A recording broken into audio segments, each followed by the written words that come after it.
It requires moisture, best quality seed, rich soil, and sunlight to grow.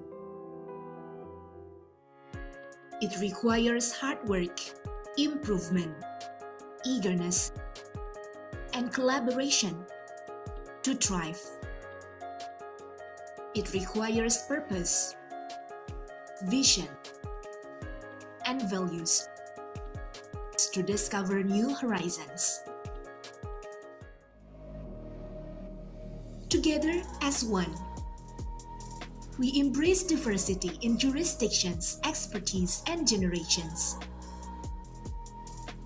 Together as one, we make the world smaller and the business stronger. Atka Law, proud member of Elliott Global Alliance.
Good morning, one and all. Welcome to ADCO Talks, Nickel and Dime, Opportunities for Chinese Investors. We're so happy to have you all here today. I'm your moderator, Christopher Johnston of ADCO Law, a proud member of the Allied Global Alliance. And today we are going to be talking about opportunities specifically for Chinese investors in the Indonesian nickel industry. ADCO Law, interestingly enough, was initially founded as a mining legal services firm. So we dealt specifically with mining clients. But over the years, we have branched out and now we are a full service firm. So I think we are well placed today to speak on this topic. And I know that everyone will have many questions. And that, in fact, is the most interesting part, right? Is to hear your feedback, to hear your concerns so that we can better assist you.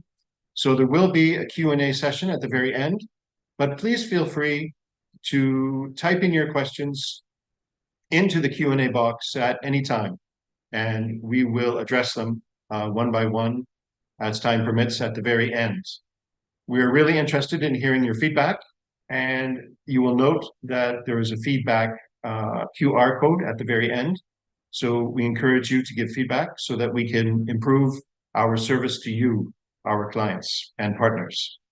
There is also a QR code that you see for mining materials, regulatory information, advice for you on the mining sector. Please feel free to consult with that. The mining sector, the nickel mining sector is currently the prima donna, right? In the past, I think it was coal that was the prima donna, but now it is clearly nickel, which has become the prima donna of the mining sector. So today we're going to speak about the theory and the practice.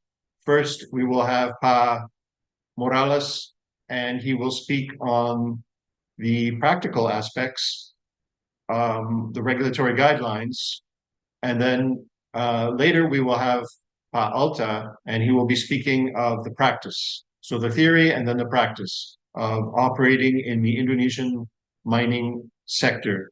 So we hope you increase your knowledge today, your Guangxi, the context. We will all be much stronger for this event. I know we have people tuning in from Singapore, from Shanghai, from Hong Kong, from Beijing. So I wish you all a great event.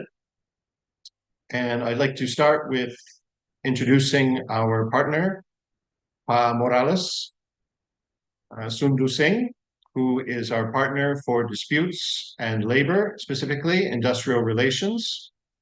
He is skilled and very adept at assisting clients in entering the Indonesian market, which requires great experience and skill in managing the complexities on the ground, the concerns of clients, both domestic and international. And his specialty is manpower, but also litigation and dispute resolution. When you deal with manpower, somehow, inevitably, you also deal with dispute resolution in Indonesia.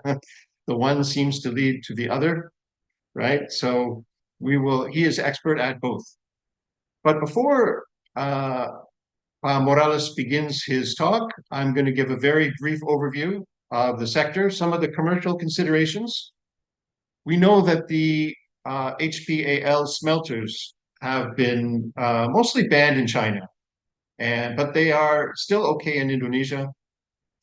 This is because the Indonesian government, they feel that they can handle the pollution from that, so they have a system of handling this. So this presents a big opportunity for Chinese companies which wish to bring their business to Indonesia. They have the experience and the regulatory environment is open. But to be honest, I think the market is slowly changing from a buyer's market to a seller's market. So in the beginning, I think the smelters were in a very good position. They can get their ore very easily. But now we find that the smelters are competing with each other for supply. So this is a concern. And the Indonesian government is interfering sometimes in the sector. So it has its own non-commercial priorities. So it might ban the export, for instance. It wishes to use all the nickel for domestic use. So a Chinese company which opens a mine or a smelter, it must take this into consideration, that it's not solely commercial considerations, but also regulatory. In fact, I think we might see that regulatory is the biggest risk in Indonesia. Also on the ground, a lot of the smelters have been built in Morowali, which is a very remote area in Indonesia. The township has now more than 100,000 people, but unofficially, there are another 200,000 who have arrived. So this causes all sorts of social issues and conflicts.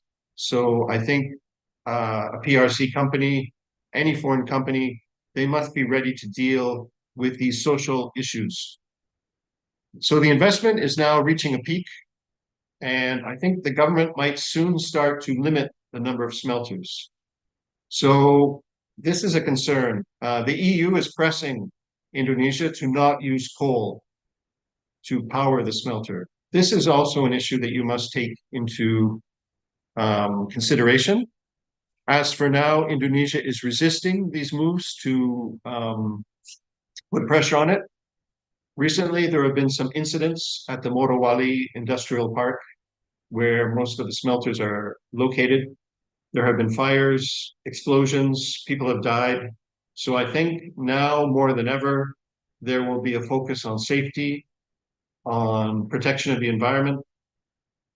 So in the final analysis, if I look at everything and I try to distill it in the crucible, in the regulatory and commercial crucible, we might see a few points coming out. I believe that the government needs to encourage exploration to increase the supply of nickel. I believe that smelters should be adjusted to accept lower grades to increase the output, increase production. I believe that we might see a limitation of smelters because there might be too much competition. There might be cannibalization of the same market. I think Chinese investors might look to innovation to create smaller, simpler, low-cost smelters. That might be another idea. I think that we might consider importing ore from the Philippines or blending. So those are my observations from a commercial point of view. But I'd like to turn now to Pa Morales, who will give a talk on regulatory guidelines. And Pa Morales, I now give the floor to you.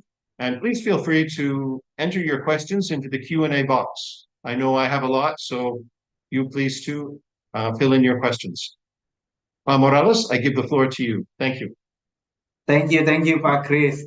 It's always amazed me every time, when we have a webinar or seminar, when you introduce me, it's make me more cooler than actually is, Pak Chris. So thank you so much for that. Anyway, let me share my screen first. I don't know whether you can see my screen yet, Pak Chris. Anyway, I heard that the participants also coming from different jurisdictions, China, Hong Kong, and Singapore. So I would like to say 感谢大家来参观我们今天的活动，希望这次活动会带来很多的丰富的 informative and insightful for you all. So can you see my screen now, Pak Chris? Yes, Yes, Morales. there you go. Yeah, go ahead. Okay. So once again, I would like to say that good morning to everyone. Once again, thank you for joining our webinar session today. We are very delighted to have each of you here. I do hope that you'll find this event informative and insightful. And in this first session, as Pak Chris mentioned, that we are diving into the vibrant landscape of the regulatory compliance, and especially in establishing nickel mining business in Indonesia. We hope that this session is not just about understanding the regulation only, but also we hope that it can about uncovering the opportunities within its complexity. So let's embark this session together. Hope you all can enjoy it. Okay. So here, more or less, Pak Chris and everyone, more or less, not more or less, a glimpse of what we'll be exploring in this session. So I know when we discuss about, regulatory compliance might sound like a maze, but our goal today is to unravel it together in friendly and approachable manner. So you may think of it as a simple or initial guidelines to success in establishing nickel business in Indonesia. And for your information, and also Pak Chris also mentioned in the beginning that today we won't just be talking about the rules and regulation in abstract, but later in session, Pak Alta here will explain to you about the real world insights, more practical tips. So stay tuned till the end. Anyway, before we dive in further, like Pak Chris mentioned, we encourage the participants throughout this session. Just feel free to ask your questions in the chat box below, as we will have the dedicated Q&A session at the end. So without further ado, let's dive into our discussion today. So let's start a brief overview of Indonesia's nickel industry. As you probably aware that Indonesia is considered a major player in global nickel industry. Indonesia boasts substantial nickel reserve, as you can see in the charts or picture below. And this reserve actually not just important for our local needs only, but if you can see in the charts, actually this also quite high demand on the international market. And this is why we believe that what makes Indonesia is one of the significant player in international market, especially in nickel mining industry. With growing demand, for nickel, especially for industry in electric vehicles or batteries, the Indonesian government has implemented rules, to ensure we all use these valuable resources responsibly. And when we talk about, legal side of these things, doing business in nickel industry in Indonesia, principally is very heavy regulated. It's very quite regulated. It's like you have a official rule book, or you may say a Bible that everyone needs to follow. That's why it's crucial for the investors to get professional help. Where in this event, like we focusing on legal advice, legal assistance, because we are confident, we are of the view that the guidance, the legal guidance may eventually help the investor to navigate through the rules and regulation. And of course, this is also important to ensuring the sustainability and healthy environment too. So that being said, I believe that it's worth to mention that whether you are seasoned investor or new to the nickel industry, seeking professional advice, professional guidance, which in this case is, again, professional legal advice, is like having at least a compass in this complicated and complex industry to reach your ultimate goal. Now, after after that, let's move to another key points of when you are establishing or you want to start a nickel business in Indonesia. So we will discuss about briefly related to the company establishment. As you all aware that initiating a business in Indonesia or anywhere in the world, you have to understand the legal stuff, the type of business, the corporate structure, shares limitation, and what rules to follow, and so on. And in this section, we aim to provide a brief overview of this company establishment to establish a relevant business entity in Indonesia. Okay, now take into consideration that as Pak Chris mentioned in the beginning that our primary focus event today is on, foreign investor, Chinese investor. Then of course our primary focus also from foreign investor point of view.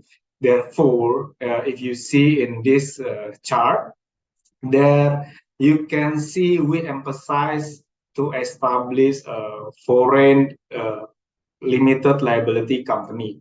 And if you see in the chart, there are at least, not at least, there are two types of private liability company in Indonesia. First, if all the shareholders, all the owner is the local, then it will consider as a local business. We call it in Indonesia PMGN. And also, this is the one that we are going to discuss a lot today is related to the foreign direct investment, which we call it PMA here. For foreign invested company, there are several basic requirements that you need to at least follow. So first, at least you have two shareholders.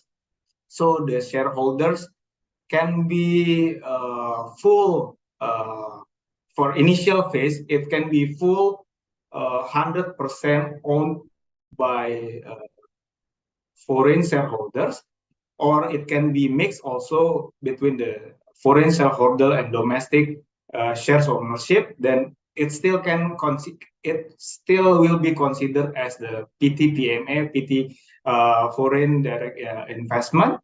And you can have more than two, of course, as the two shareholder is the minimum.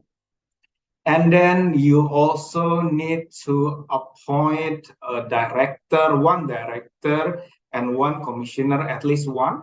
The nationality of this director can be local or foreigner. But here's the practical tips that we always suggest to our client, that having one director who live or who is residing in Indonesia can make everything goes smoother, because according to the law, the director is the go-to person when the company have to represent them inside or outside the court. And simultaneously, the other requirements is about the proposed objective and business classification. So this is also one of the crucial decisions during company establishment. Why? Because the investor should choose the most suitable business classification, which we call it KBLI in Indonesia, to be outlined in the company's article of association or company deed of establishment. That choice eventually will significantly influence the required business license to that specific company. And to wrap this up, from the financial side, you may take a look this table on the left. You'll notice that there are specific amounts of money or capital that the investor should prepare in order to establish legal business entity in nickel industry in Indonesia.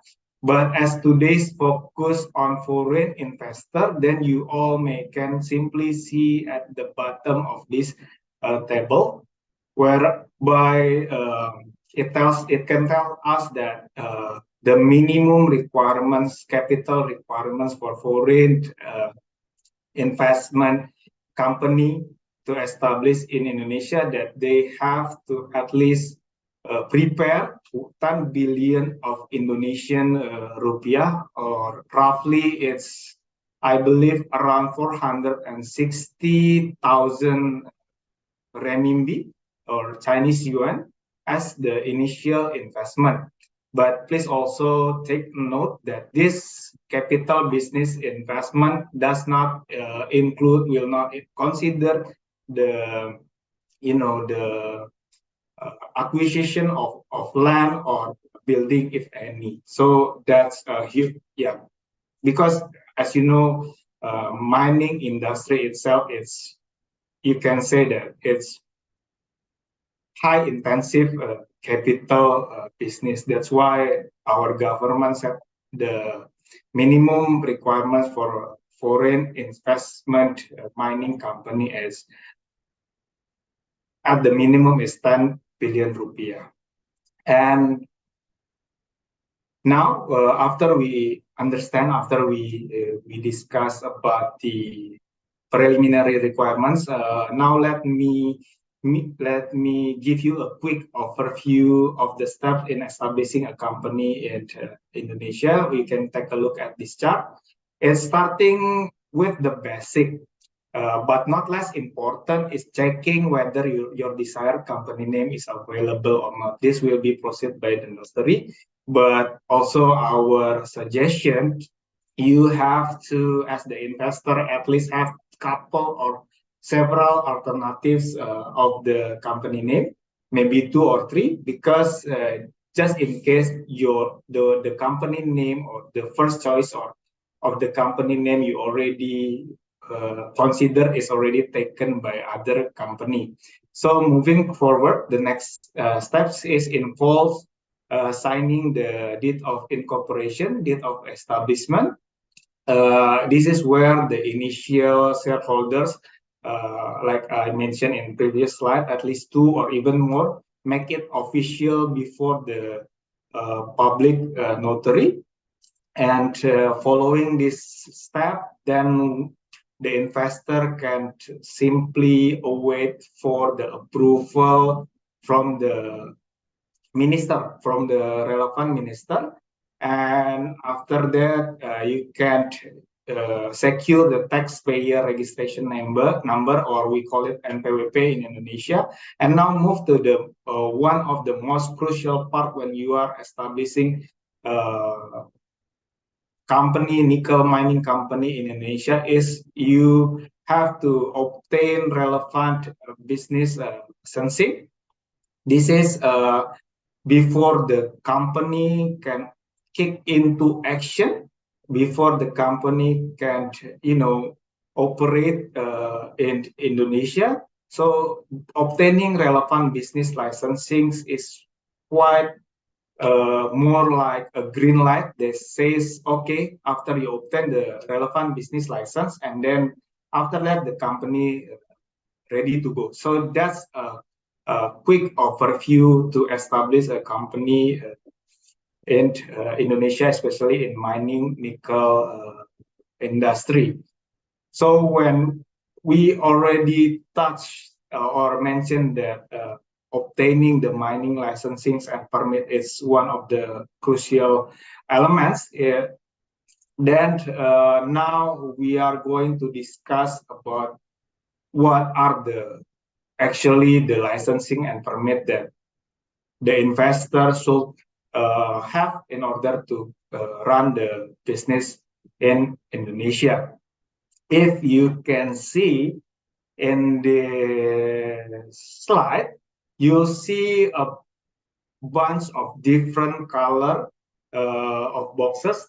You may think them as the type of license of that the company needs according to the classification of the business as the company previously choose.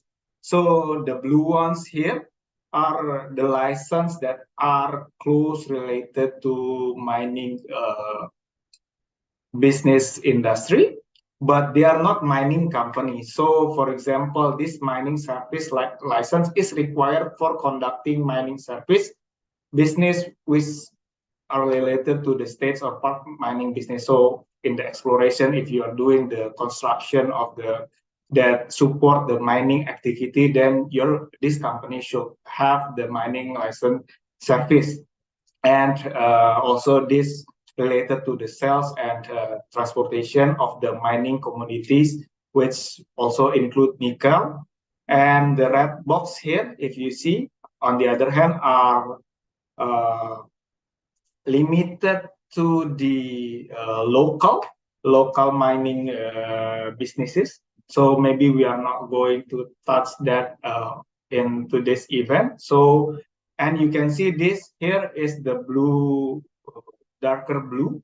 There are at least two licenses that relevant for mining companies to obtain.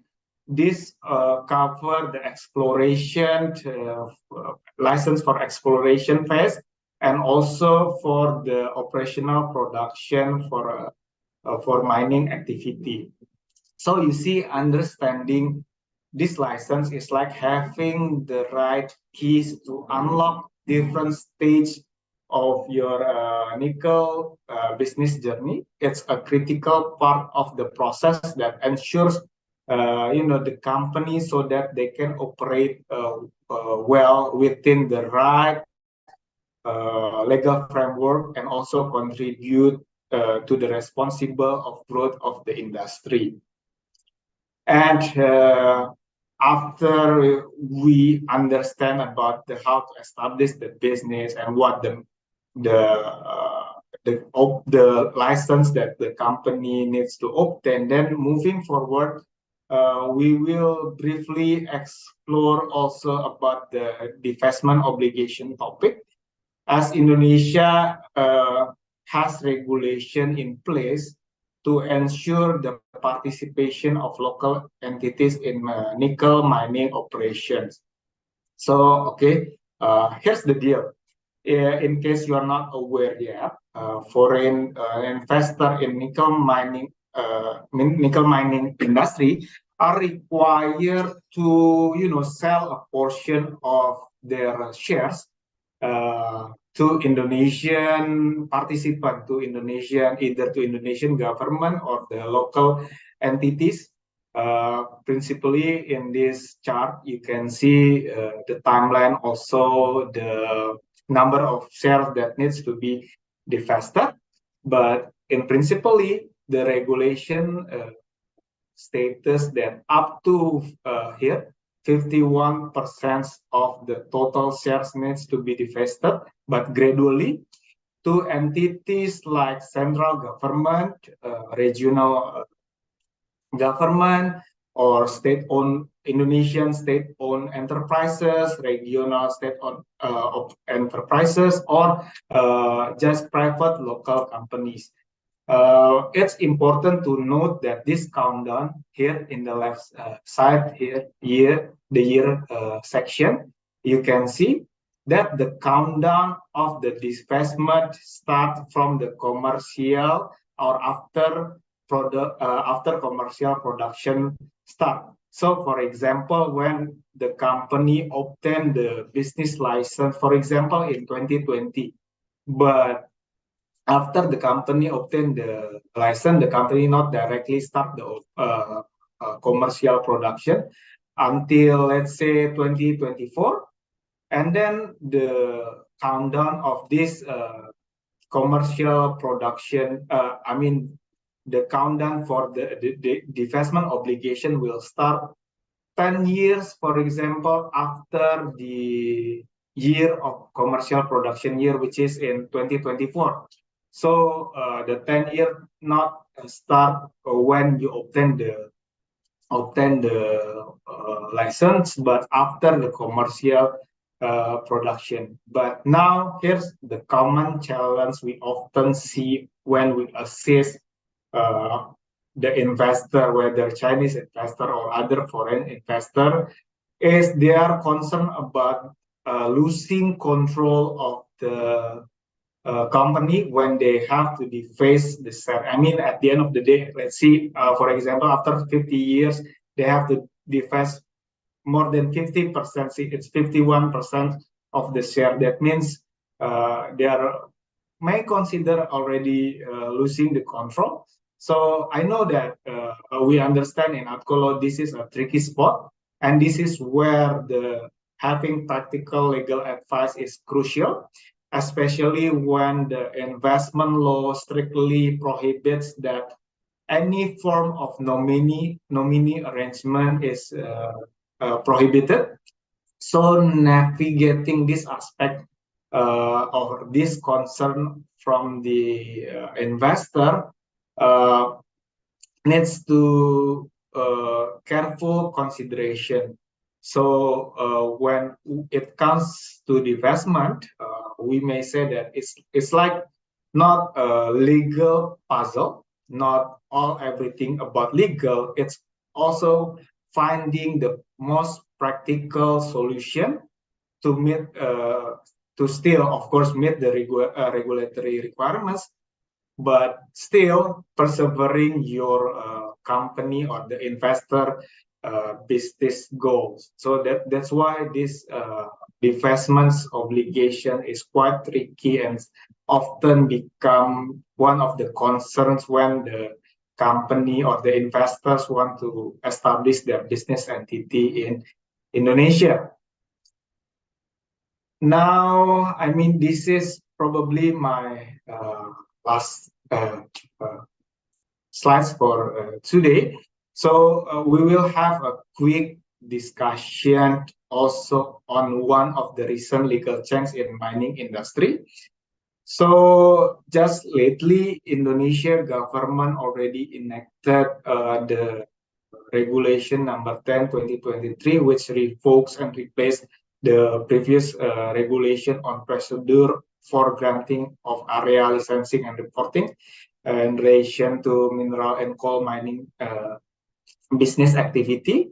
So basically, in this regulation, Indonesia government has made significant adjustment for mining production plan, what we call it RKAB, which are mandatory for mining company, including nickel mining company, to have before they start producing the commodities. Previously, it's for 1 year, but since the enactment of this new regulation, the RKAB or the mining production plan now is valid for 3 years. This is a notable shift from previous yearly validity, of course. However, it is also important to note that this year of 2024 is the first year of this regulation is in effect. And we anticipate, of course, like usual, some challenges in its implementation. As you may be aware, the production plan is a crucial aspect for mining companies, and not following requirements will also bring about the risk, legal risk, and sanction from the government. So, yeah, I think that's from my end. But to wrap these things up, I would mention that it's worth to mention that diving into this Indonesian nickel industry opens up huge possibility for the investor. But it's also crucial to recognize that this success or the success in this venture also depends on truly grasping the ins and the outs of the regulatory compliance, in this case, for the establishment of the business entity of the mining nickel company. I think that be all for this session from my end, Chris. I will, pass the mic to you again. Thank you. Thank you so much, Morales. That was excellent.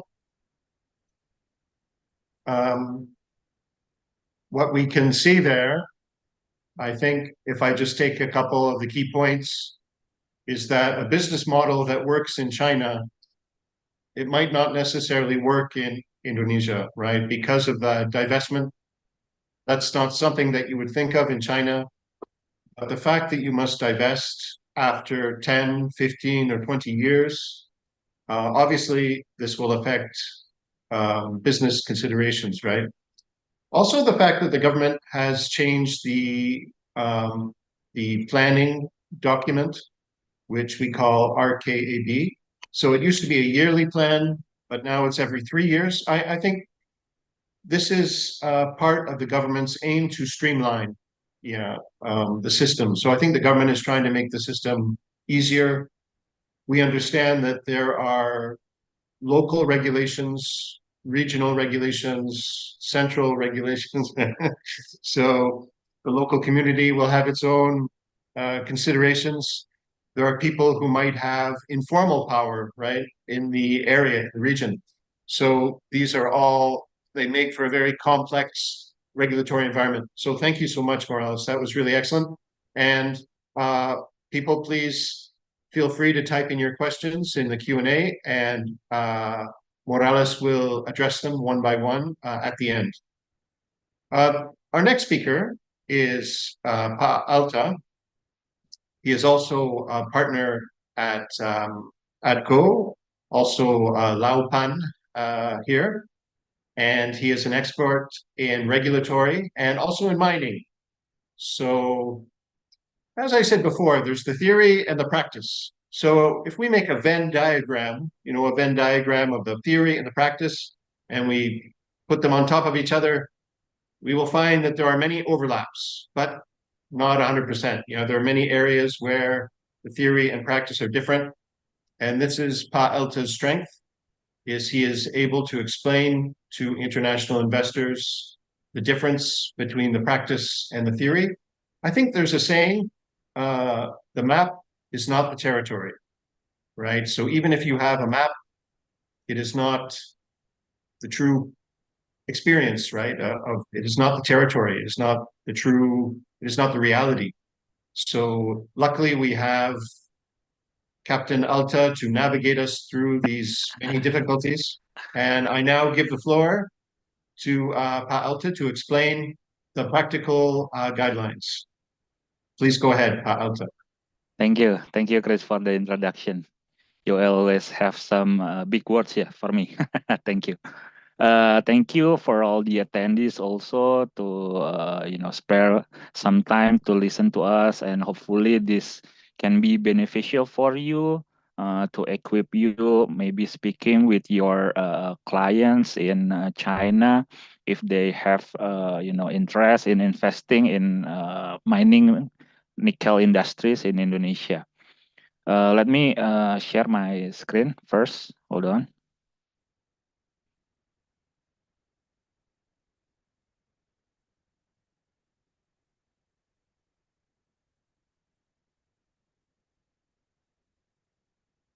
Okay.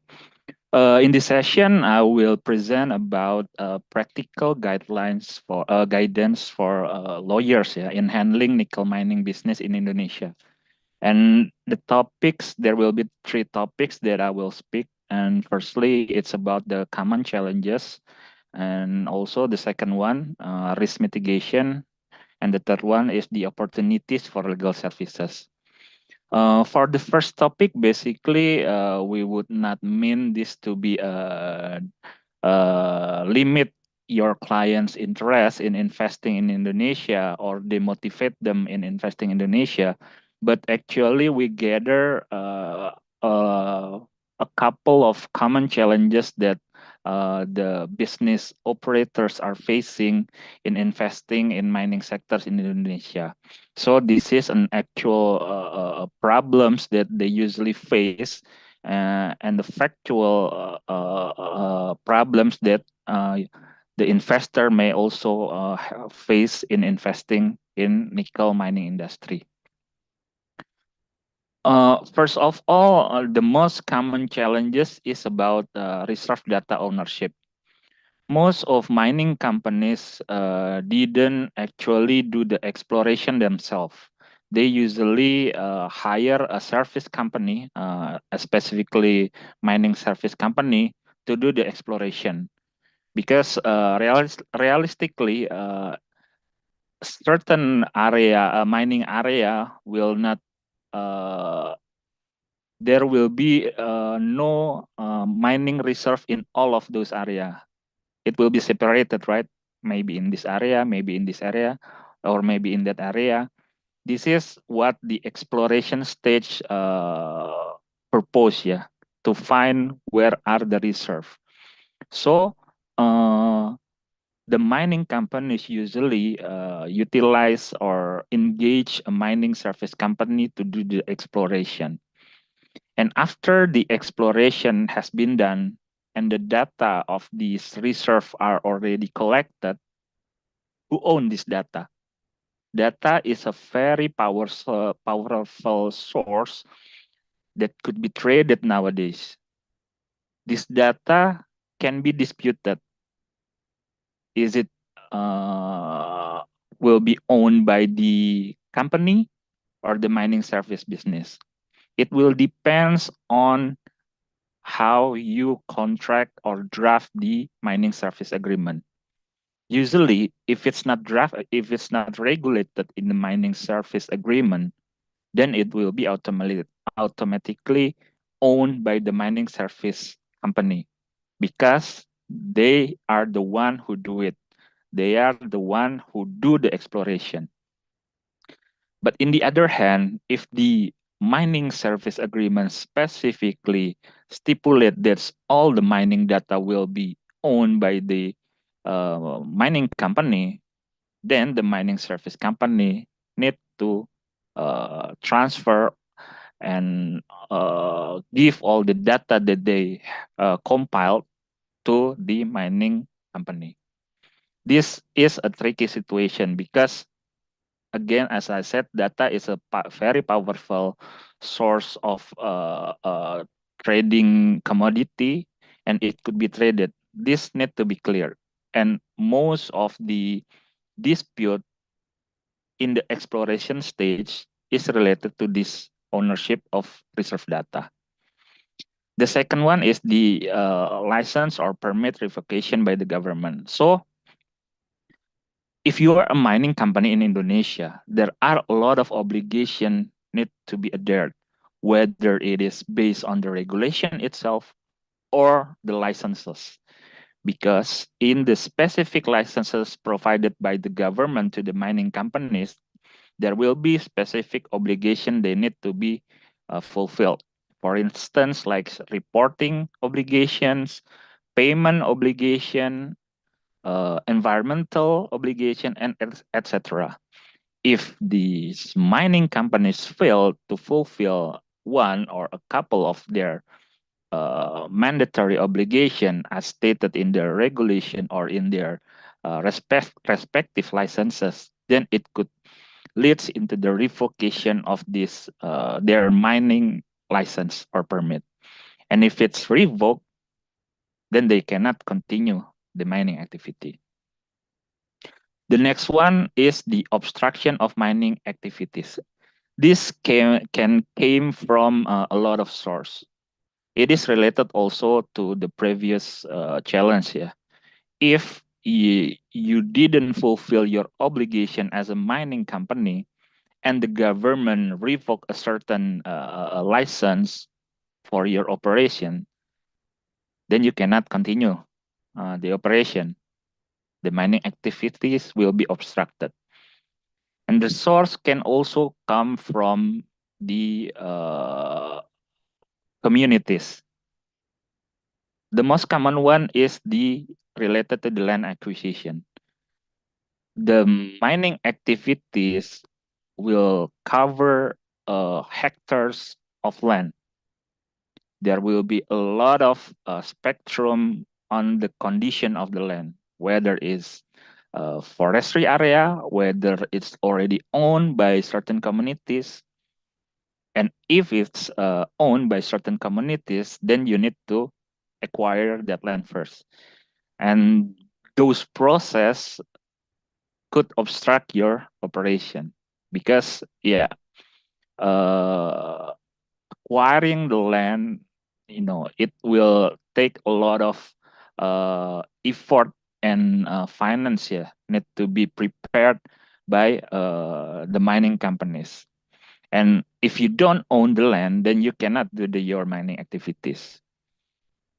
Other source can be from NGOs, which related to the environment aspects here, because as we know that mining industries do a lot of damages to the environment and etc. It will garner more attentions from the activists or NGOs, to do some protests or etc. to obstruct your mining activities. Another one is divestment obligation, as Pak Morales also explained in his presentation. So basically, if you establish a mining company, there are no restriction in foreign ownership. But then, after a certain years of production, you need to divest. The issue is when foreign investor want to acquire mining companies in Indonesia.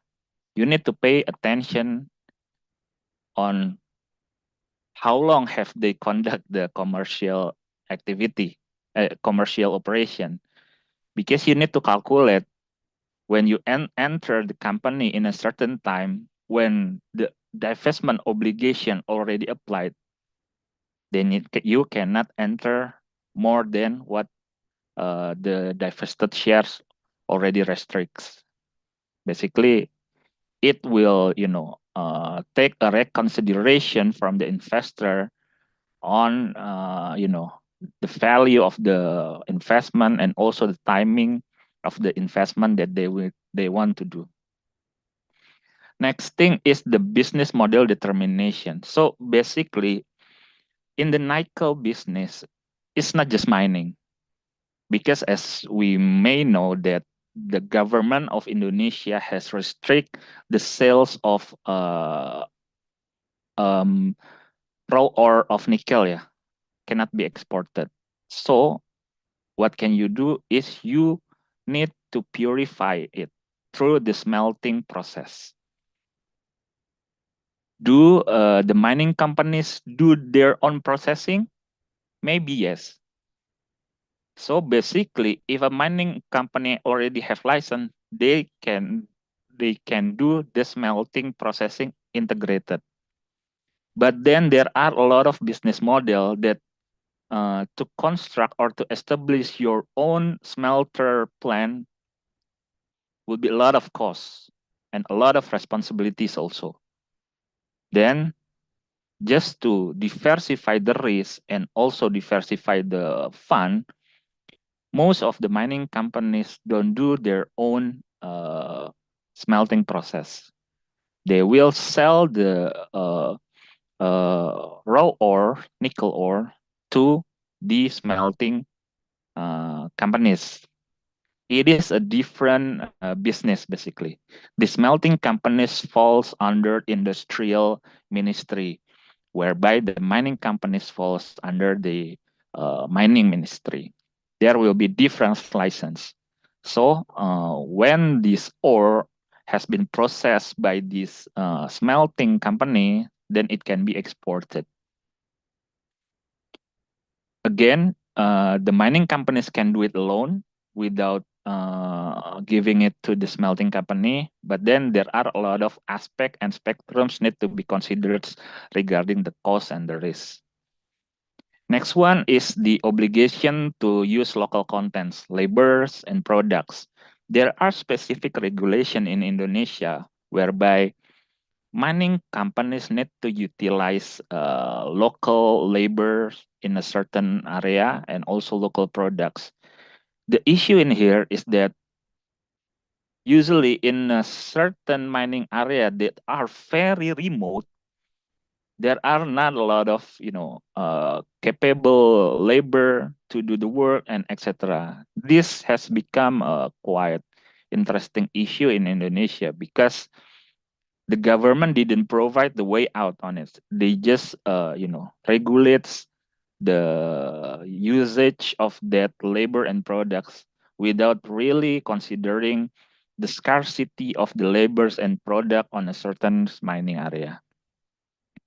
Next one is the regulatory and legal complexity. Yeah, we need to keep up also with the updates of the regulation because it is ever changing and also heavily regulated. Like for instance, as you may also aware, there are some restriction of sales of nickel mining ore to be exported, and there are also need to be established a smelter within Indonesia, and the method is also varied between RKAF and HPAL, and now there is a discussion that RKAF currently being restricted also because there are a lot of sewage and waste, and it is bad for environment.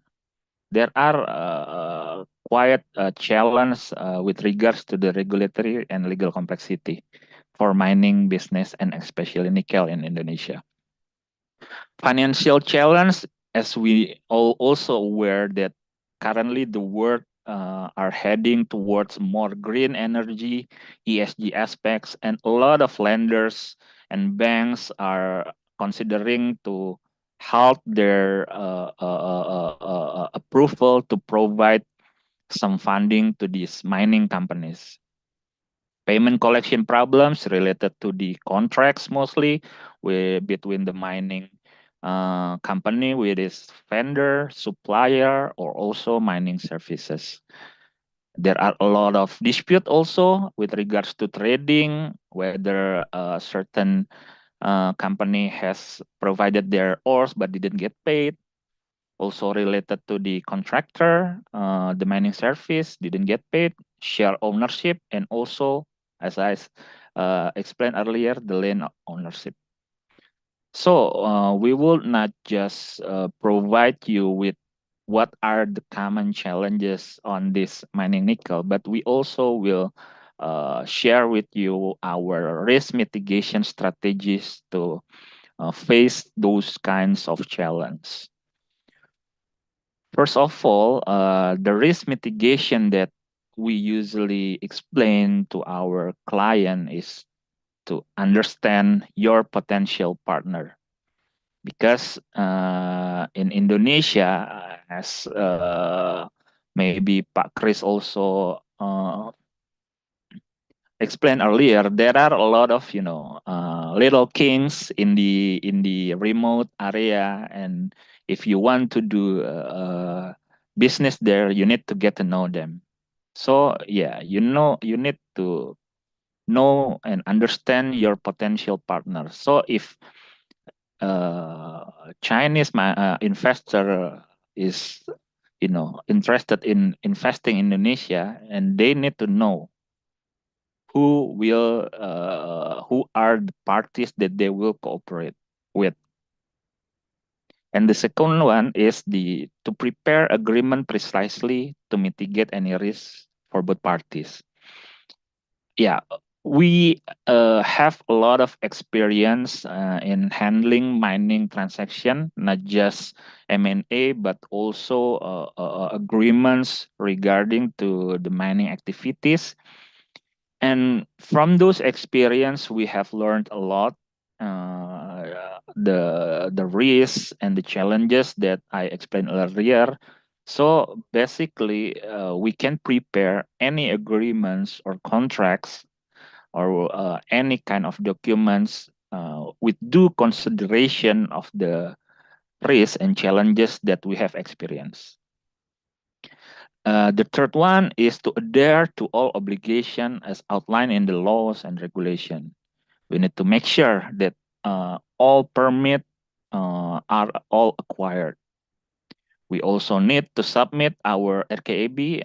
If you're more familiar, it's like the work plan and budget (WPNB) as required by the ministry, and also fulfill all our big obligations, especially financial obligation to pay the debt rent, royalty, and etc. Mining guarantees fund and etc. The next one is to be able to support the investor to know that their investment is safe. You need to cooperate with the professionals in relevant field, not just law. Maybe yes, we are the lawyers. Yeah, you need our services to make sure that all transactions are in order. But then it's not just us. You need to also engage an engineering consultant, I mean the technical or engineering consultant, to make sure that a certain mining activity could be done or in accordance with the specs that you are planning to, and also the finance consultant to make sure that all the finances are in line with they are what you want to achieve basically. The fifth one is, I would say, one of the most important thing in Indonesia is to maintain good communication with the ministries or any government agencies that related to your activities. Yeah, the reality in Indonesia, we are still need those kind of relationship with the government. We need to build that kind of relationship which can create a trust between the business owners or the mining companies with the government on whether this business will sustain, on whether the government will support their business by issuing profitable regulation or etc. This need to be form established and then maintained for as long as your mining business is cooperated.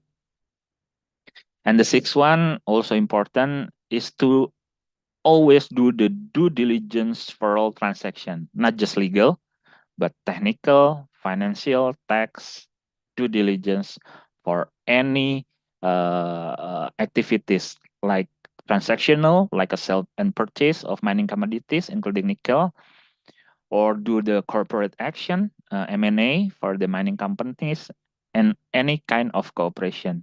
You need to always do the due diligence.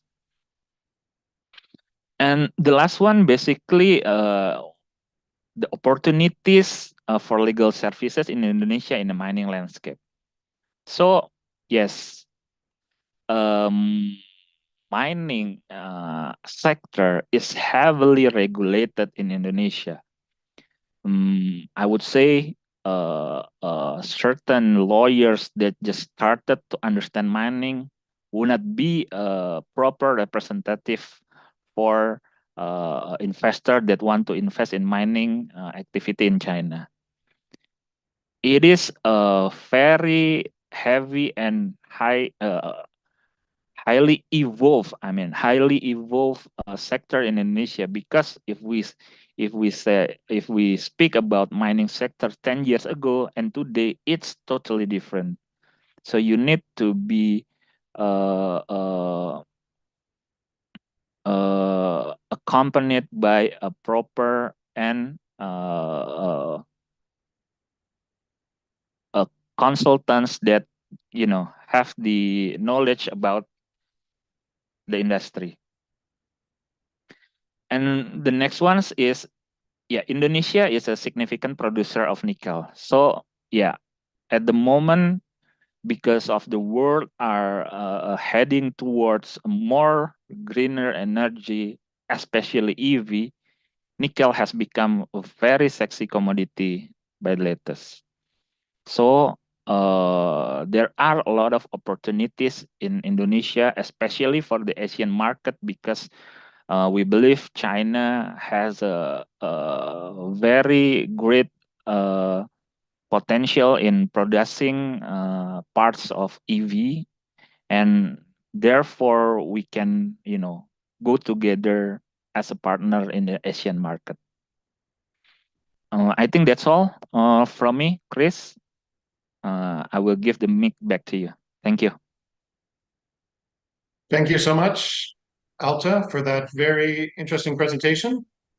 And I think, yeah, if I want to pick out some key points of all the risks you mentioned, I think the major risk that I would highlight is probably land acquisition. That's probably the most difficult, probably because even when you acquire the land, there still might be further disputes. There might be local people who have their own claims, who still wish to use the land. Sometimes they just wish to access the land. Yeah, they sell it, they agree, but they still wish to have access for their own purposes. And this can be very complex. I think the key is that a PRC company cannot simply cut and paste, right? It's Yes. business model. Yeah. Yes. Another key point I took from your presentation is that there's probably an ecosystem in China, right, for mining. You have your own ecosystem, and you cannot assume that we have the same ecosystem here. So you cannot just simply bring the workers, the materials, everything. You must really make an Indonesian business, right? And that's difficult. That's a difficult change. So the local content, local workers, local skills, and you must transfer the technology. So I think that is a challenge that Alta and ADCO can help you to make that transition to an Indonesian project, right? An Indonesian mining project. So thank you for that, Alta. We're now going to go to our Q&A session. And we have many questions here. I don't know if we can address them all, but the first question deals with RKAB. So the RKAB is basically a mining planning guide, roadmap that you must give to the government every year. Now, the question is about revising it. What if you wish to revise the roadmap? I mean, there are many reasons why you change your mining plan, the amount of ore you're mining, or maybe some months there's flooding. In Indonesia, the rainfall is a big issue. It might stop your operation. How do we make these changes? And I think I'm going to give this question to Pa Morales about revisions to the RKAB. Please help us out, Pa Morales. Yeah, thank you for the question. So when we talk about the adjustment of the mining production plan of the RKAB, actually, if a nickel mining company wants to, just to tweak or adjust the RKAB, there's no need for them to submit the entirely new production plan.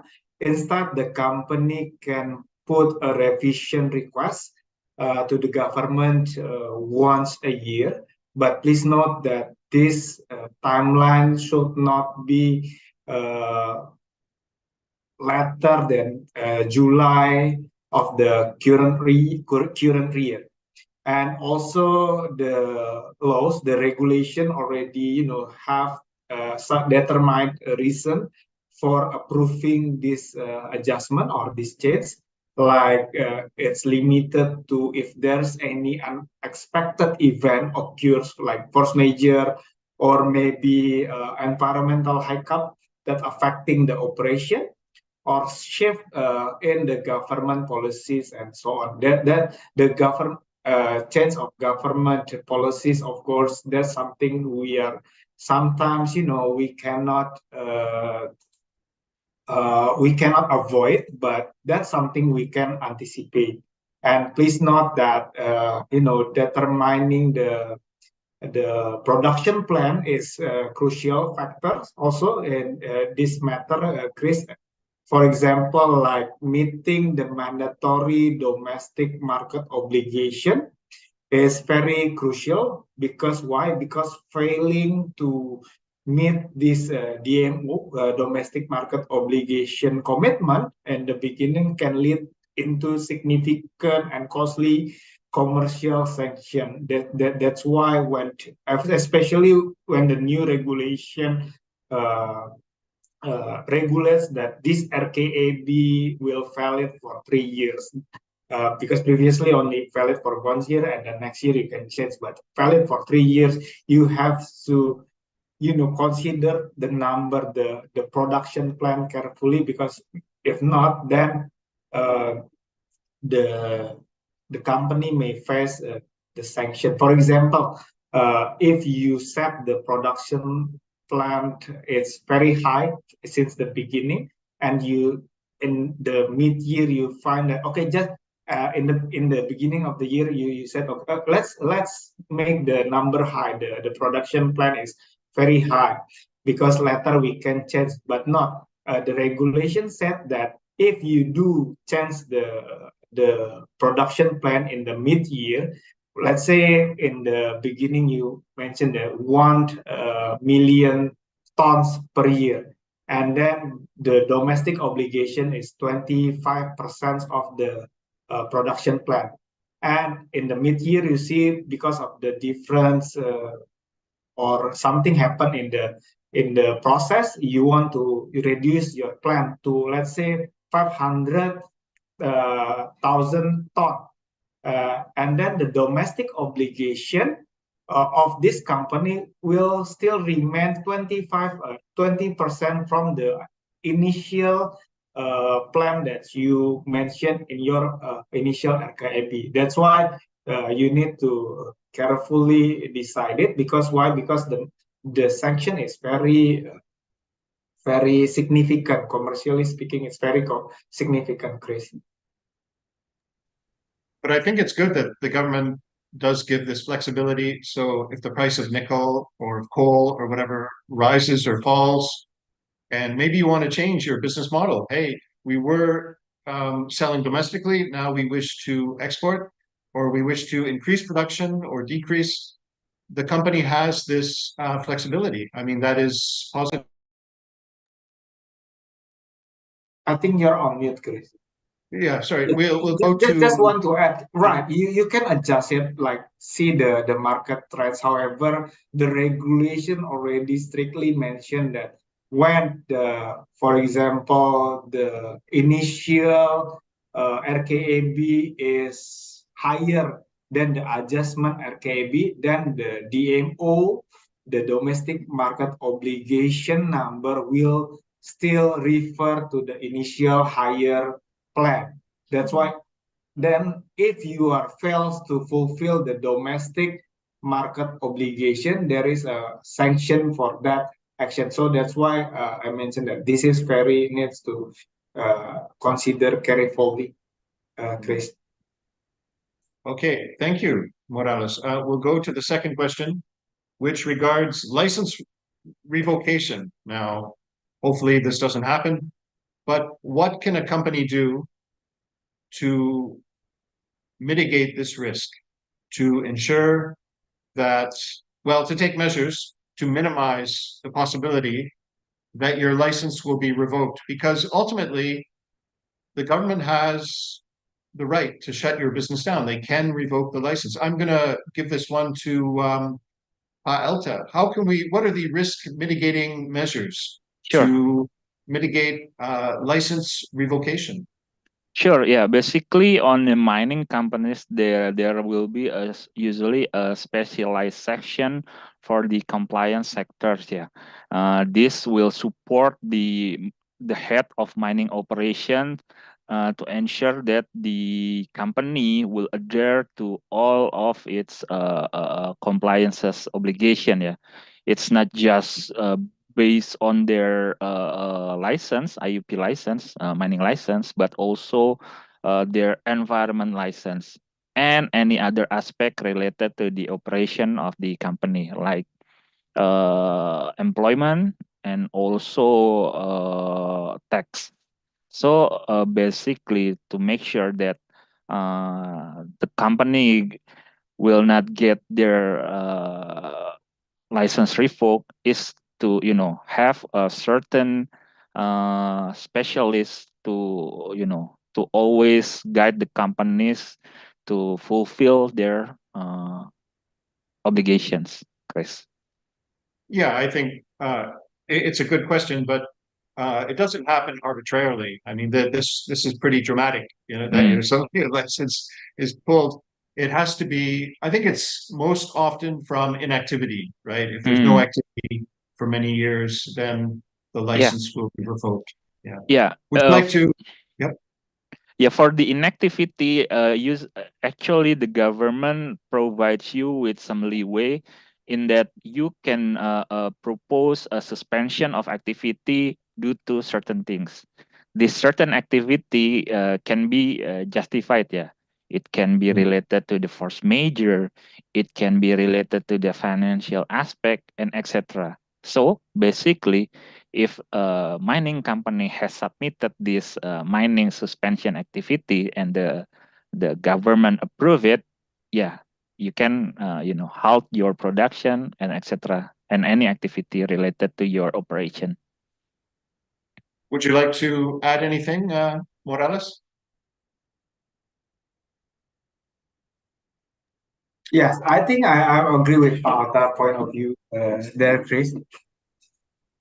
Fully agree.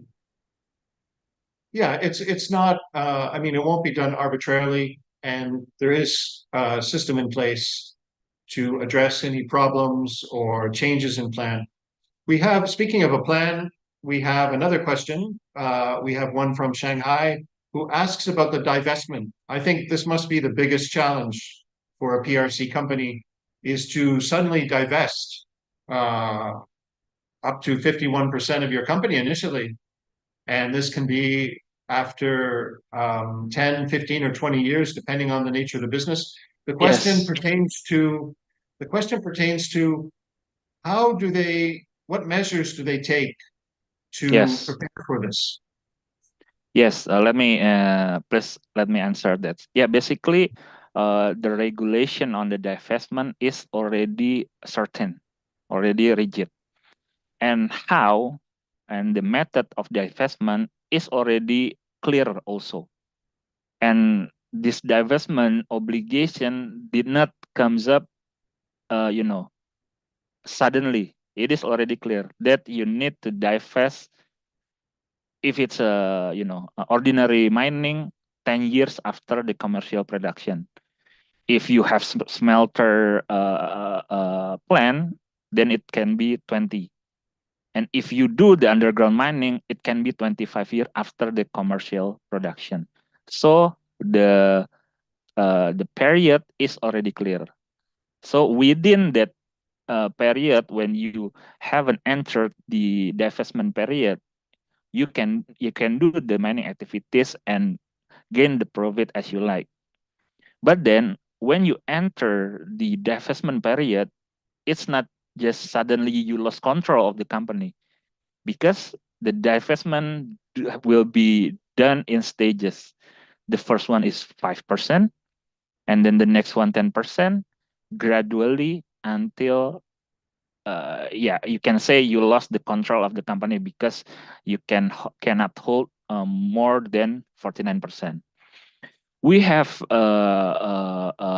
advice on how to handle this quote unquote loss of control of a certain investor, including investor from China. There are a lot of method and options that you can take to evade any that kind of loss control. It will not be straightforward like a nominating, because as Pak Morales said, monomany is forbidden in Indonesia, but there are a lot of option and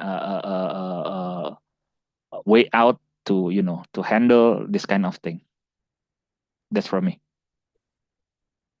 Um, yeah, I have a question. I think this one I'm going to give to Morales. It's about how do we avoid disputes with employees?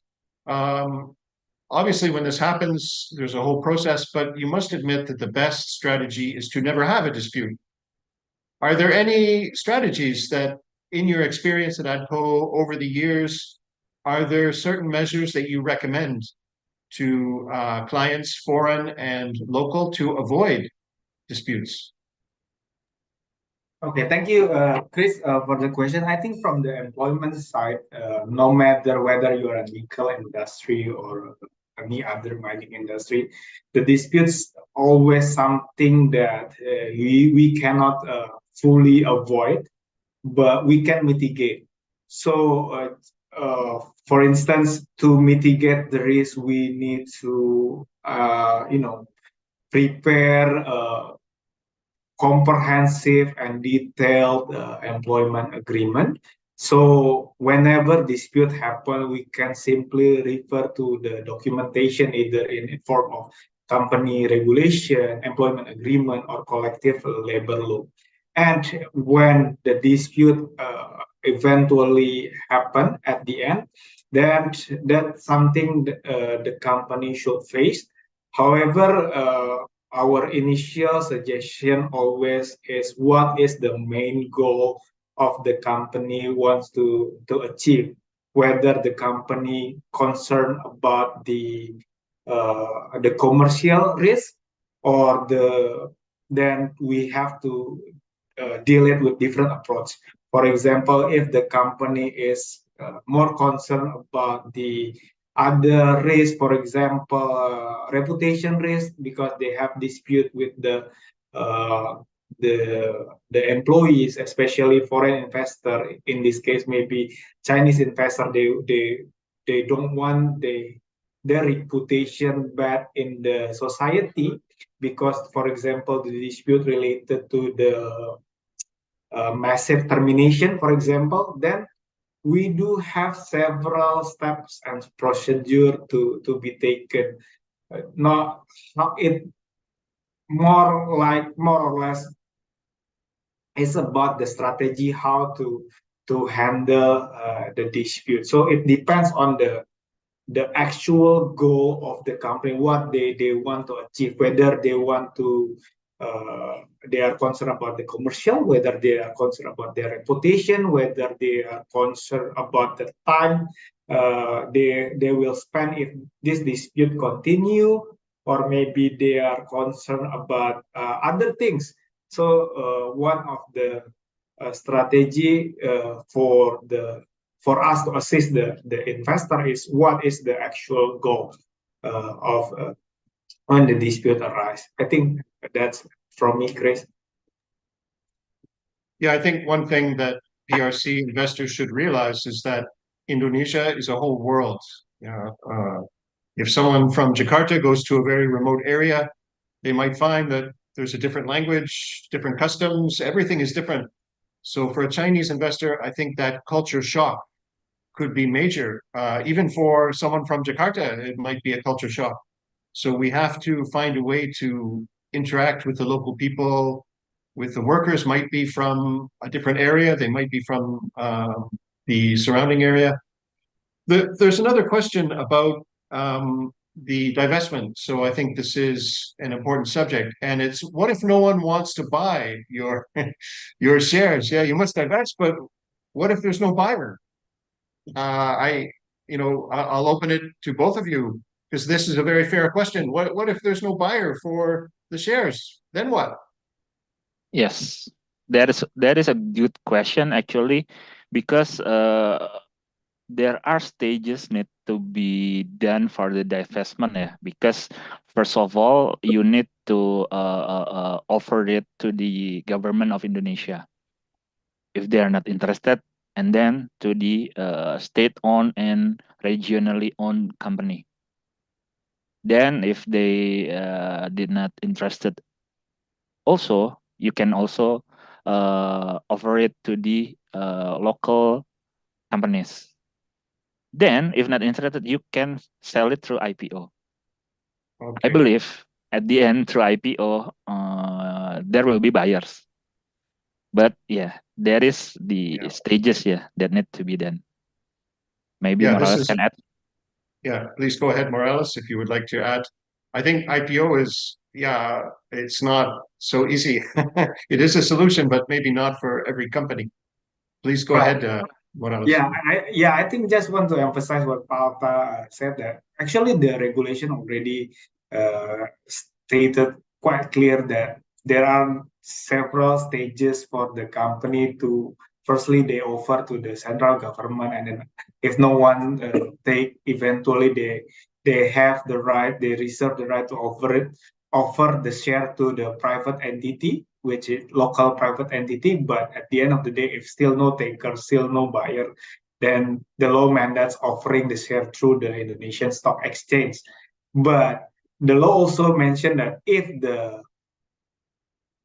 selling through the Indonesian Stock Exchange not possible at that year, then the divestment obligation will follow up to the next year.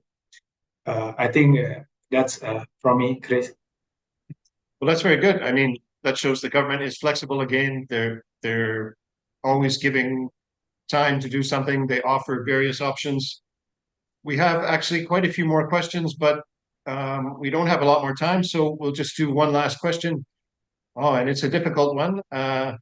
What if a company wishes to open a mine and then also at the same time a smelter to refine the nickel products and then turn that into a battery, which will then be put into the company's car production, all the entire chain from mine to motor company. Is that possible in Indonesia? Wow, this is quite an ambitious plan. Is it possible in Indonesia? I don't know who wants to take this one. Not me. So I think it has to be Alta or Morales then who will take this one. Do you want to take it, Morales? Please, Pak Alta. Okay, yeah, basically it's a super big project, but then it's possible because all the regulations and environment are already here in Indonesia, Chris. So basically, if you want to establish a complete line of production from raw materials into moving cars, electric cars, yes, it is possible. But then it will take a lot of capital because they are different sectors and there will be different requirements that can be applied between the mining sector, smelters, and also the production of EV. But it's doable, I think, because the regulation and environment in Indonesia already supported that kind of streamlining. In I short, think the government, yeah, I think the government, it's a dream investor for the government because they are downstreaming, right? It's the definition of downstreaming exactly. and creates many jobs and they capture the entire value chain. But I think, yeah, it might be very difficult to execute, but if the company has that ambition, I think from a Exactly. legal point of view, it's quite doable. I think if we see the take-up of electric vehicles, though, it's been very slow in Indonesia. If I'm not mistaken, the target for motorcycles, electric motorcycles, was 200,000 for 2023, and only 11,000 were sold. So I think a PRC company must also consider that it really depends on the government to drive local demand for EVs, but the project, it's good to hear that the project is doable, yeah? Since we're coming to a close now, I'd like to give Morales the chance to say some final words for the conclusion of the seminar. All right, thank you, Chris. I mean, just want to say that once again, no, I mean, thank you so much for joining today's event, like to take your time to spend your time in this event. I hope that we can organize more event like this, right, Chris, in the future, not only online, of course, also in person or offline discussion that would be more perfect, right? And if you have any further question, because I see in the chat box there are several unanswered questions, then we can reach out to you, or you can reach us to us, that we can start our discussion there also. Feel free to contact our team at Adkolo, contact me, contact Chris, contact Alta. And Chris, 我看在我们的 participant list, Chris, our participant list, I can see that 有些人是来自香港，刚好是我想跟大家说一下，我下个月应该会在香港。那么如果你当时候大概7或者8号下个月，因为刚快要过年嘛，那么如果当时候7号或者8号，你到时候有时间的话，我们可以见一次面，然后我们可以怎么说，就是聊聊天嘛，然后 discussion 这些的。那么希望我们可以再见。谢谢大家今天。Thank you, Chris. I think that be all from me. Get back to you. Thank you, Pa Alta. Would you like to make some closing remarks?